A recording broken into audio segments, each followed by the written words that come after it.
সব মিলিয়ে অন্তঃসার শূন্য, দিশাহীন এবং মাদ্রাসামুখী বাজেট। এই বাজেটে আরো 600 নতুন মাদ্রাসা তৈরি করার কথা বলা হয়েছে। কেন্দ্রের বাজেট তো আপনারা দেখে নিয়েছেন, একেবারে মধ্যবিত্তদের জন্য চমক দিয়েছে নরেন্দ্র মোদীর সরকার। 12 লক্ষ টাকা পর্যন্ত করের ছাড়। কিন্তু পশ্চিমবঙ্গের বাজেট অধিবেশন চলছে, আর কয়েকদিনের মধ্যেই পশ্চিমবঙ্গের বাজেট পেশ হতে চলেছে। কি এক্সপেকটেশন আপনাদের? কিছু ভেবেছেন? রাজ্যের মাননীয় মুখ্যমন্ত্রী, আপনাদের নির্বাচিত তিনবারের জয়ী মুখ্যমন্ত্রী মমতা বন্দ্যোপাধ্যায়ের কাছে আপনাদের ঠিক কি কি এক্সপেকটেশন রয়েছে, একটু কি লিস্ট ডাউন করেছেন? আজকে আপনাদের যেটা বলবো, হয়তো অনেকে অবাক হবেন না, কিন্তু এর গভীরতাটা বুঝলে আপনারা চমকে যেতে পারেন। বিরোধী দলনেতা শুভেন্দু অধিকারী গতদিনে বাজেট অধিবেশনের পরে সাংবাদিক সম্মেলনে এসে যে বক্তব্যটি বললেন, সেটি হয়তো আপনাদের নতুন কোনো তথ্য দেবে না, কিন্তু আপনারা শিহরিত হবেন, এ কথা আমি গ্যারেন্টি দিয়ে বলছি। কেন না, শুভেন্দু অধিকারী বলছেন যে রাজ্যপালকে দিয়ে এই রাজ্য সরকার যে বক্তব্য পড়িয়ে নিয়েছেন বাজেট অধিবেশনকে কেন্দ্র করে, তার মধ্যে কোথাও ছিল না রাজ্যের দুর্নীতি, রাজ্যের কর্মসংস্থান, তার মধ্যে নাকি জায়গা পায়নি। জায়গা পেয়েছে কি না, আরো 600টা নতুন মাদ্রাসা। সেই মাদ্রাসাগুলো আমাদের পশ্চিমবঙ্গের বুকে কিভাবে আনা হবে, তার জন্য অর্থের পরিকল্পনা, এই নাকি বাজেটের মূল বিষয়। বিজেপি নেতা তথা বিরোধী দলনেতা শুভেন্দু অধিকারীর বক্তব্য অনুসারে মুসলিম কেন্দ্রিক, সংখ্যালঘু কেন্দ্রিক নাকি বাজেট অধিবেশনের আগেই বক্তব্য পেশ করানো হয়েছে রাজ্যপালকে দিয়ে।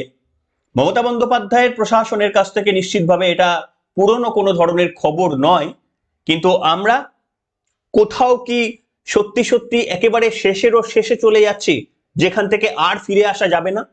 এই পরিস্থিতি কি আমাদের জন্য অপেক্ষা করছে? এখনো কি আমরা জাগবো? এখনো কি আমরা রাজনৈতিক সচেতন হব? রাজনৈতিক নেতৃত্বদের তোষণের রাজনীতি কি আমাদের ভেঙে দেওয়ার প্রয়োজন বোধ এখনো আমরা করব না? আর যদি না করি তাহলে কি বড্ড দেরি হয়ে গেল না? উত্তর খুঁজবো আজকের এই পর্বে। নমস্কার, welcome to simple as ABC. আপনাদের সকলকে স্বাগত জানিয়ে শুরু করছি অত্যন্ত গুরুত্বপূর্ণ এবং গম্ভীর একটি বিষয়। প্রথমেই আপনাদের শোনাবো বিরোধী দলনেতার সেই বক্তব্য, যে বক্তব্যে আমি যেহেতু অধিবেশনে খুব স্বাভাবিকভাবেই ছিলাম না, রাজ্যপালের বক্তব্য শোনার সৌভাগ্য আমার হয়নি, কিন্তু বিরোধী দলনেতা বললেন এই বাজেট অন্তঃসার শূন্য, মূলত সংখ্যালঘুদের তোষণ, যে তোষণের রাজনীতি করে মুখ্যমন্ত্রী এতদিন ক্ষমতায় থেকে গিয়েছেন, তার তথ্য আপনাদের সামনে দেব। এবং খুব স্বাভাবিকভাবেই মুখ্যমন্ত্রী বলেন যারা দুধ দেয় তাদের চাটও সহ্য, যে গরু দুধ দেয় তাদের চাট সহ্য করতে হয়, অর্থাৎ তার দিকটা কার্যত পরিষ্কার ছিল। এবং সেই কারণেই মুখ্যমন্ত্রী কিন্তু তাদের বঞ্চিত করেন না, প্রত্যেকবার তাদের জন্যই ভাবেন, তাদের জন্যই কিন্তু সবকিছু করেন। বিরোধী দলনেতা তাই বলছেন। কিন্তু এটাই কি হওয়া উচিত ছিল? পশ্চিমবঙ্গের মানুষের মধ্যে ধর্মের ভিত্তিতে বিভাজন করে দেওয়াই কি উচিত ছিল? এটাই কি, এই জন্যই কি রাজ্যের মাননীয় মুখ্যমন্ত্রীকে আমরা বেশি পছন্দ করব নরেন্দ্র মোদী থেকে? কারণ নরেন্দ্র মোদী সাম্প্রদায়িক বলে, আর মুখ্যমন্ত্রী এই কারণেই কি অসাম্প্রদায়িক আপনাদের কাছে? শুনুন তো বক্তব্যটি, বিরোধী দলনেতার এই বক্তব্যটি আপনাকে অবাক করে নাকি আপনারা একটু শুনেই দেখুন। সব মিলিয়ে অন্তঃসার শূন্য, দিশাহীন এবং মাদ্রাসামুখী বাজেট। এই বাজেটে আরো 600 নতুন মাদ্রাসা তৈরি করার কথা বলা হয়েছে। কারণ 7 শেখের মতো আনসারুল বাংলার লোকেরা আবার আসবে, মাদ্রাসা তৈরি হবে, খাজেরি মাদ্রাসা, যেখান থেকে ভারত বিরোধী জঙ্গিবাদ, মৌলবাদ সৃষ্টি করা হবে।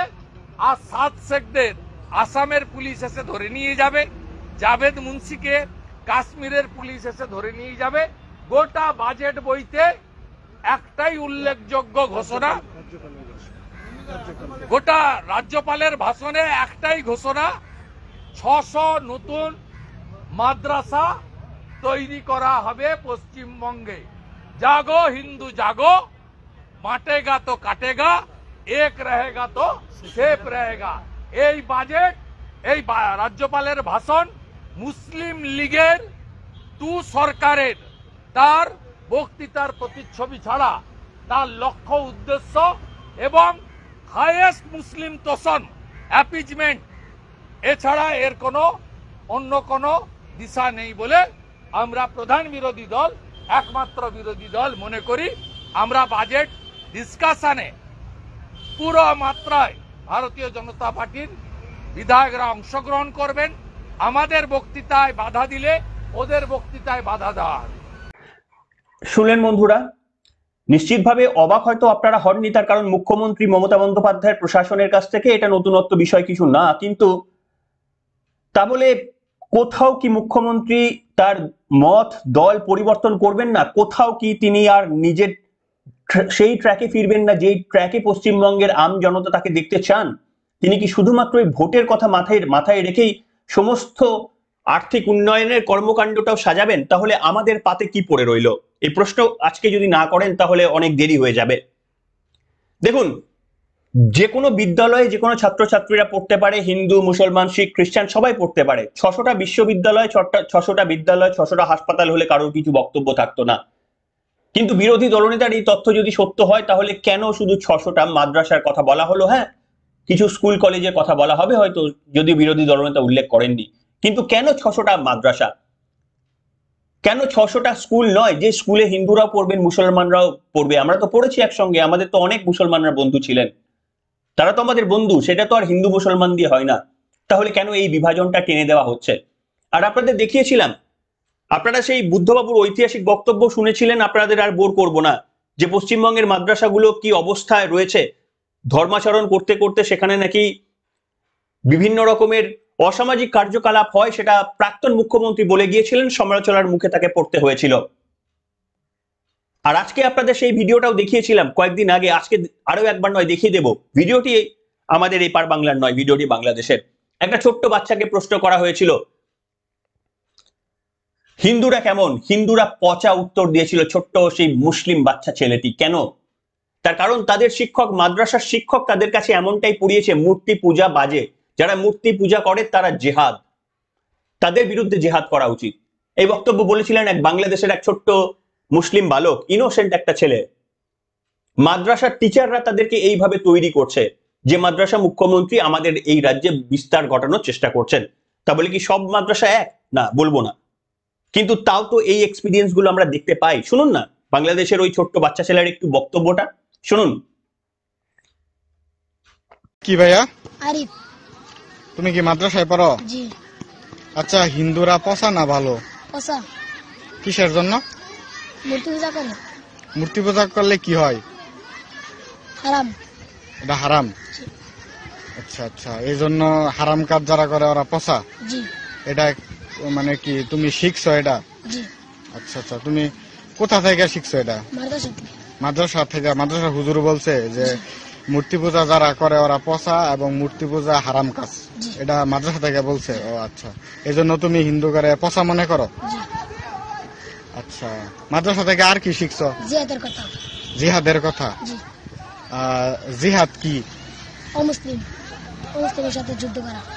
অমুসলিমের সাথে যুদ্ধ করা।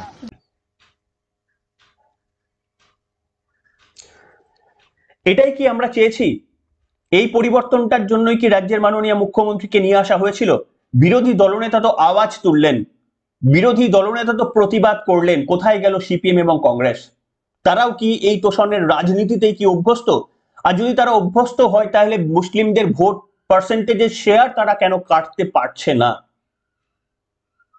আপনাদের আরো একটি বক্তব্য শোনাবো, কিন্তু তার আগে আপনাদের বলবো বিরোধী দলনেতার একটা তথ্য অনুসারে যে বিগত দিনে পশ্চিমবঙ্গের যে নির্বাচন হয়ে গিয়েছে, সেই নির্বাচনে ভোট শেয়ারে আপনাদের দেখিয়েছিলাম 48% ভোট পেয়েছিল তৃণমূল কংগ্রেস, 38% ভোট পেয়েছিল বিজেপি।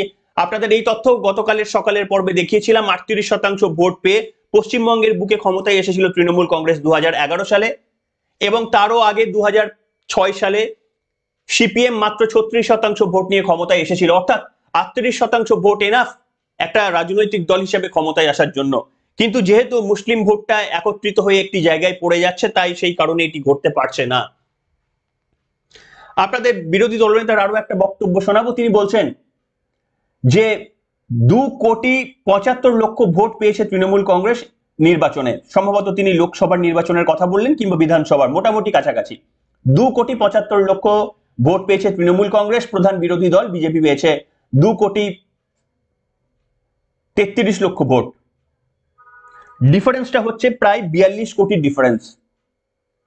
এই 42 কোটির ভোটের ডিফারেন্স রাজ্যের মাননীয় মুখ্যমন্ত্রীকে মুখ্যমন্ত্রী রাজ্যের মাননীয়াকে মুখ্যমন্ত্রীর পদে নিয়ে এসেছে আর শুভেন্দু অধিকারীকে বিরোধী দলের তকমা দিয়েছে সৌজন্যে মুসলিমদের সংগঠিত ভোট।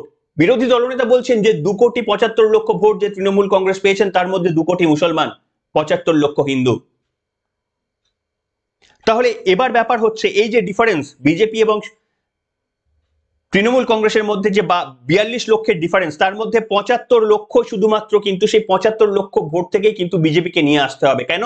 2 কোটি ভোট সেটা মমতা বন্দ্যোপাধ্যায়ের কাছেই পড়বে।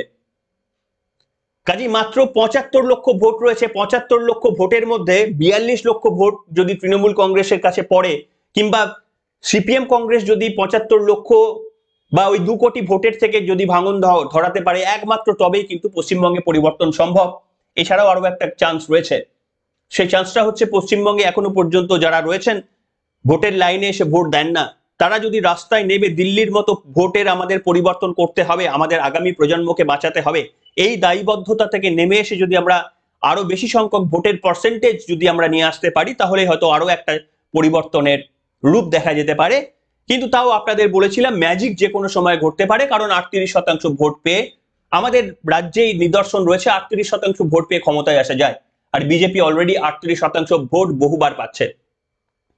বিরোধী দলনেতার এই বক্তব্যটা শুনুন, তিনি বলছেন যে 2,75,00,000 মধ্যে 2 কোটি সংখ্যালঘু, আর আমাদের পুরোটাই আমাদের একটাও মুসলমানদের ভোট নেই আমাদের এই পুরো ভোটে। শুনুন বক্তব্যটি। বেশি এফেক্ট করে সেই শহর এলাকায় 77টা মিউনিসিপ্যালিটি কর্পোরেশনে তৃণমূল কংগ্রেস হেরেছে। কলকাতা কর্পোরেশনের 54টা ওয়ার্ডে বিজেপির লিড হয়েছে। এগুলো সম্ভব হয়েছে দুর্নীতির ইস্যু, কনসাস পিপল এবং যেখানে ভোট দেওয়ার সুযোগ হয়েছে মানুষের মধ্যে গেছে বলে। এবং 2,75,00,000 যারা ভোট পেয়েছেন তাদের 2 কোটি ভোট মুসলমানদের ভোট, কমপ্লিটলি 2 crore মুসলমান ভোট আউট অফ 2,75,00,000 ভোটার টিএমসির যে ভোট। আর বিজেপি 2,33,27,000 ভোট পেয়েছে, কমপ্লিটলি হিন্দু এবং জনজাতিদের ভোট, নর্থ বেঙ্গল বিশেষ করে জনজাতিদের ভোট আমরা পেয়েছি। এ ভোটে মুসলিম ভোটের অংশীদারিত্ব নেই। এবং এই যে 42 লক্ষের গ্যাপ, শুধু একা ডায়মন্ড হারবারে 10 লক্ষ ছাপ্পা ভোট হয়েছে, একা ঘাটালে মিনিমাম 7 লক্ষ ছাপ্পা ভোট হয়েছে। এই 42 লক্ষ গ্যাপের মধ্যে 25 লক্ষ ছাপ্পা ভোট আছে, 2 কোটি মুসলমান ভোট আছে, আর কিছু চোর ডাকাত যেগুলো আছে তৃণমূলের, তারা আর কিছু গরিব মানুষকে লক্ষ্মীর ভান্ডারের বন্ধ হয়ে যাওয়ার থ্রেট দিয়ে কিছু ভোট তারা নিয়েছে। অতএব পশ্চিমবঙ্গে কোনো গ্যাপ অপোজিশনের সঙ্গে, মানে বিজেপির সঙ্গে টিএমসির নেই। আমি শুধু ইলেকশন কমিশনকে একটা কাজ করতে বলবো, পশ্চিমবাংলায় পুলিশকে মমতা ব্যানার্জি নিচের তলার পুলিশ নয়, তারা ডিএ পায় না, তাদের রেশন বন্ধ হয়েছে, তারা কষ্টে আছে। শুধু রাজীব কুমার, মনোজ বার্মা, অজয় ঠাকুর, সিদ্ধিনাথ গুপ্তা, সুপ্রতিম সরকার, এই যে গোটা কতক চামচা বেলচা তৈরি করেছে, সারা দিন চটি চাটে, এই গোটা কতক আইপিএস কে শুধু ভোটের সময় প্যাকিং করে রাজ্যের বাইরে পাঠান, পুলিশকে নিউট্রাল করুন। কিভাবে জনগণ এদের ছুঁড়ে ফেলতে হয়, দিল্লির থেকেও খুব খারাপ অবস্থা এই পিসি এবং ভাইপো কোম্পানির হবে।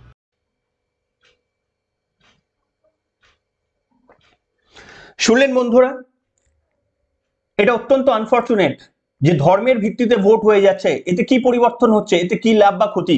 লাভ হচ্ছে এটাই, মুখ্যমন্ত্রী মমতা বন্দ্যোপাধ্যায় হয়তো এনকারেজ করছেন।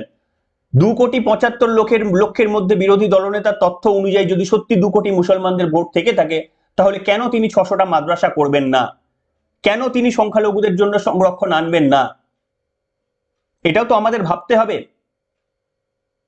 তাহলে আমাদের কি পরিবর্তন করার দরকার? আপনাদের সামনে অনেকে বলেছিলাম, হয়তো আরো একবার কথাটা বললে আপনাদের মধ্যে প্রতিক্রিয়া সৃষ্টি হবে। আপনারা অনেক কিছু বলে আমাকে দাগিয়ে দিতে পারেন, কিন্তু আসল সত্য কি জানেন?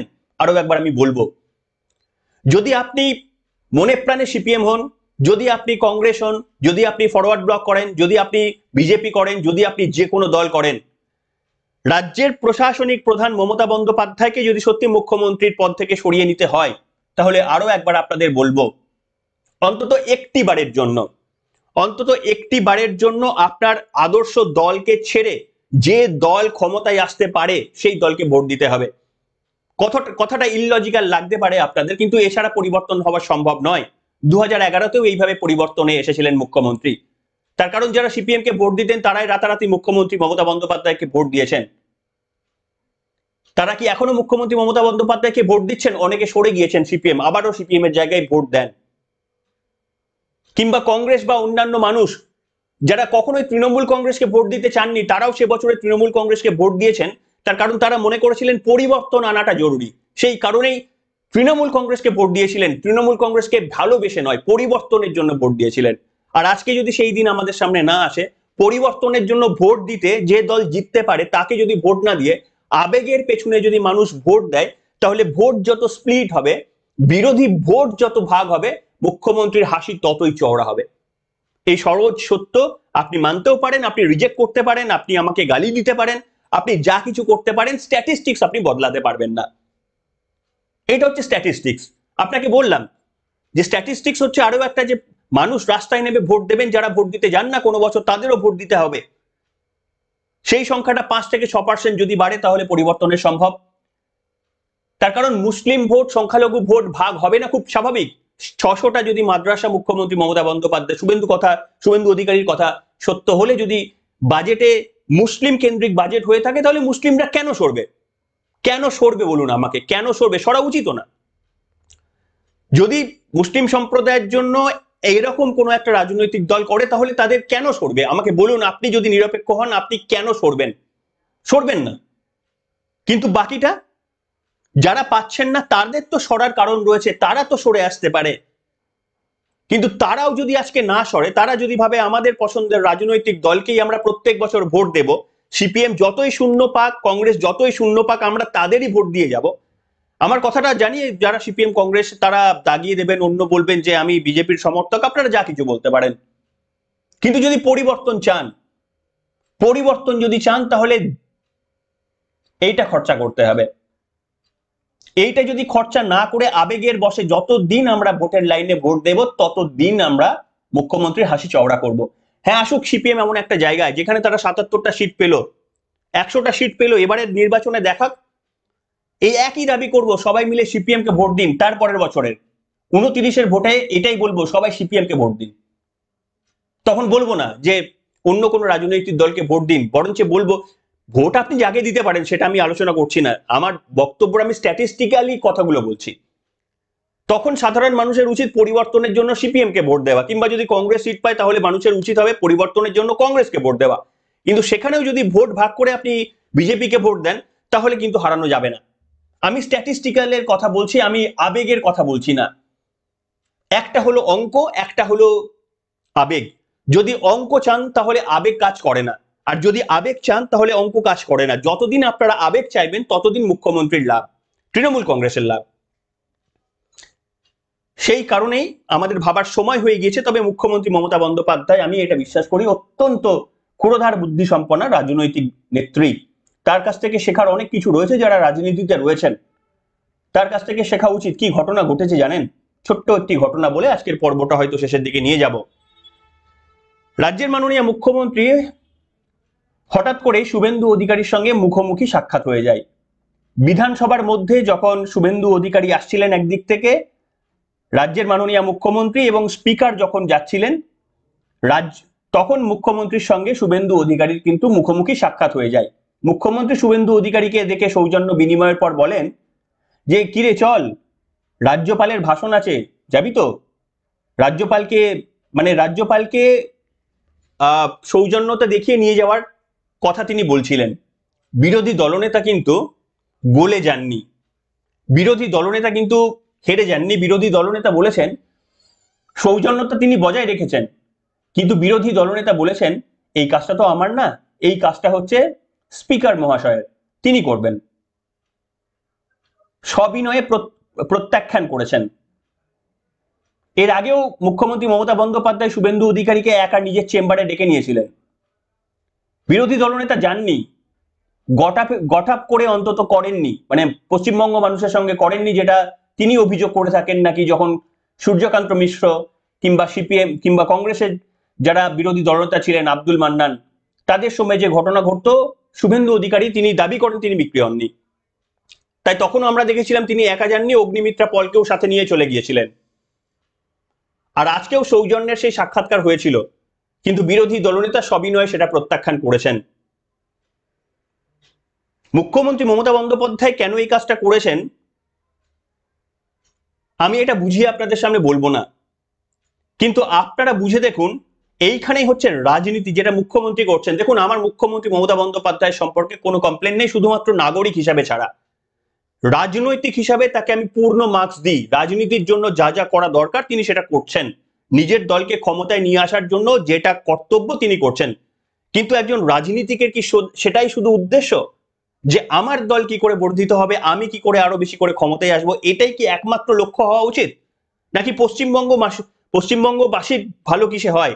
আমি যদি কোনোদিন রাজনীতি থেকে সরেও যাই তাহলেও যেন আমার সিদ্ধান্তগুলো পশ্চিমবঙ্গবাসীকে যেন এফেক্ট না করে, সেটাই কি একজন প্রকৃত রাজনৈতিকবিদের উদ্দেশ্য হওয়া ছিল না? তার কারণ মনে রাখবেন, জওহরলাল নেহরুর অধ্যায় অনেকদিন আগে অতীত হয়েছে, এখনো তিনি রাজনীতিতে প্রাসঙ্গিক। ইতিহাস কিন্তু রাজনৈতিক নেতাদের তুলে এনে চুল চেরা বিশ্লেষণ করে, আর সেগুলো তাদের প্রতিনিধিদের, তাদের পার্টির লোকেদের কিংবা তাদের পরিবারের থেকে যাওয়ার রাজনৈতিক লোকেদের সেই কথা হজম করতে হয়, যেটা এখন কংগ্রেসকে করতে হচ্ছে। আর কংগ্রেসের অবস্থা আপনারা দেখে নিয়েছেন। তাই মুখ্যমন্ত্রী যদি তিনি এটা ভাবেন যে তার প্রজন্মই শেষ প্রজন্ম, তিনি যা ইচ্ছা করতে পারেন, কিন্তু যদি তিনি চান যে তারপরে অভিষেকের পরে অন্য কেউ, যদি ধারা তিনি নিয়ে যেতে চান, তাহলে এমন কিছু কাজ করা উচিত আমার এই ক্ষুদ্র বুদ্ধি দিয়ে মনে হয়, যেখানে ইতিহাস তার সমালোচনা করতে গেলে বলবেন যে তিনি রাজনীতির ঊর্ধ্বে কাজ করেছেন। সেটা কি মুখ্যমন্ত্রী করতে পারছেন? 600 মাদ্রাসা গঠন করার মধ্যে দিয়ে কি তিনি সেই দিকে এগিয়ে যাচ্ছেন? এখনো পূর্ণাঙ্গ বাজেট পেশ হয়নি, শুধুমাত্র বক্তব্য। তাই বিরোধী দলনেতার পুরো বক্তব্যকে গুরুত্ব দেওয়ার প্রয়োজন থাকলেও প্রয়োজনের অতিরিক্ত গুরুত্ব দেওয়ার প্রয়োজন আমি বোধ করছি না। যবে আসবে পূর্ণাঙ্গ বাজেট, মুখ্যমন্ত্রী মমতা বন্দ্যোপাধ্যায়ের ফান্ড অ্যালোকেশন দেখার পরেই আপনাদের সামনে মন্তব্য করবো যে বিরোধী দলনেতার এই বক্তব্যগুলো সত্য কিনা। সত্যি কি মুসলিম তোষণের জন্য তার বাজেট অ্যালোকেশন হলো, নাকি পশ্চিমবঙ্গের মানুষের উন্নতির জন্য তিনি বাজেট অ্যালোকেশন করলেন, তখনই আপনাদের সামনে বলতে পারবো, তার আগে নয়।